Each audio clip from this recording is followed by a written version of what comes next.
we'll say I'm non-weight bearing. This would be the same. Well, we'll say I'm weight bearing. We'll say I'm partial weight bearing on this. All right, what do you think about this technique? No. Like that. And then how about this? Good? No. Okay, you don't like that. Eventually someone might be okay doing that, but at least initially, can I do the 4 basics? Feet underneath me.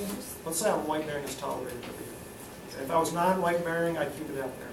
Weight bearing is tolerated, I'll do that. Can I lean forward? I haven't had a hip replacement. Okay, now, where do the hands go? On the walker. On the walker. What do you No. think, Stacy? No. Why not? Because you're going to pull the walker back. Like that? Mm-hmm. So, Stacy, where can I put my hands? You can put one on the walker and one on the hand wrist. Okay, and Or which? you can do both on the armrest. Okay, so I could put them both right here. Mm-hmm. Push up. Or I could have one on the walker. Which one should be on the walker? Your affected side. That's right, just like with the crutches. So that way I'm leaning over my strong side, right? So I can push up like this, grab the walker. Okay, and then it's just the reverse process to sit down. So that's all written in your notes, by the way. So you might want to make sure you're watching. As I go to sit down, how do I know I'm back far enough? Yeah, because if I'm right here and I think I'm back all the way, it could be a problem, right? So I make sure I can feel the chair against, especially my unaffected side. Okay, and if I'm going to use one hand, again, I'm going to reach back to the strong side, the unaffected side. Let myself down. Okay, so those are very standard things that it will be expected you understand and know how to do.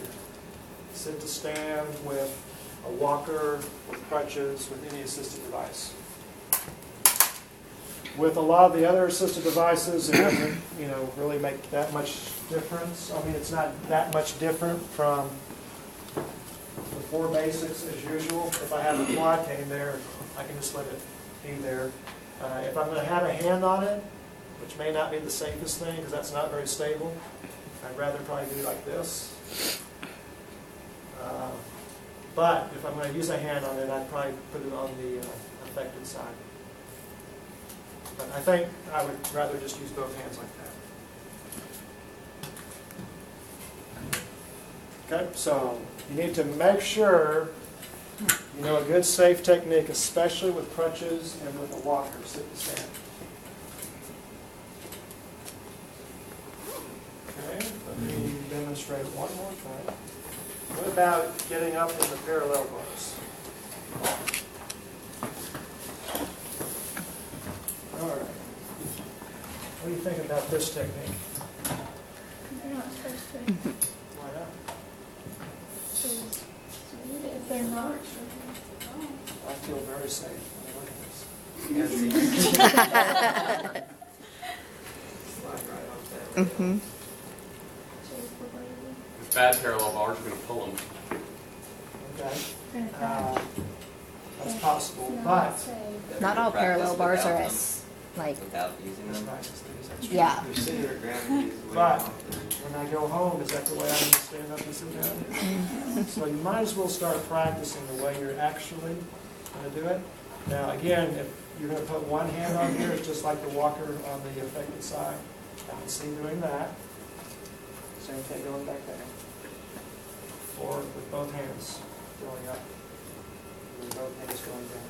But let's try to avoid pulling yourself up, since that's just not very functional. You're just not going to do that in general once you get out of the parallel bars.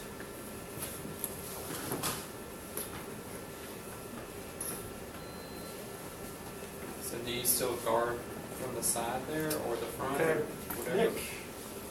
No. Sorry. Yeah, Nick, not Luke. Okay, I got it right. Okay, so different, actually, let me have the chair. Just squeeze in there. Go ahead and do the 4 basics. 2, 4, then 4.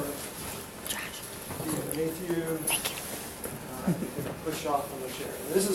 In this case, it's okay to be in front. Okay.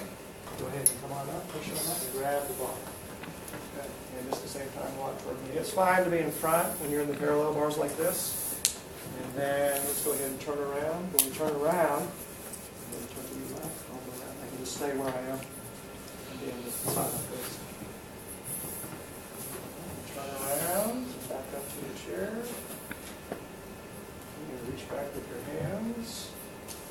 So slow yourself down. Okay, it is possible to be on the outside if you're fairly confident that they're not going to fall.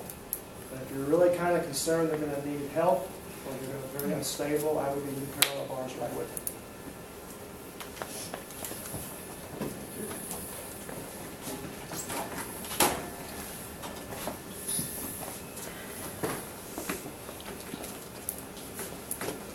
Okay, anything from the transfer section? That'll be part of your skills test, by the way. What will happen is your patient, so this is not a practical exam, it's a skills test, right? Your patient will be sitting on the mat table, and the skills test is going to be teaching them to stand up and sit down, and then to gait train them.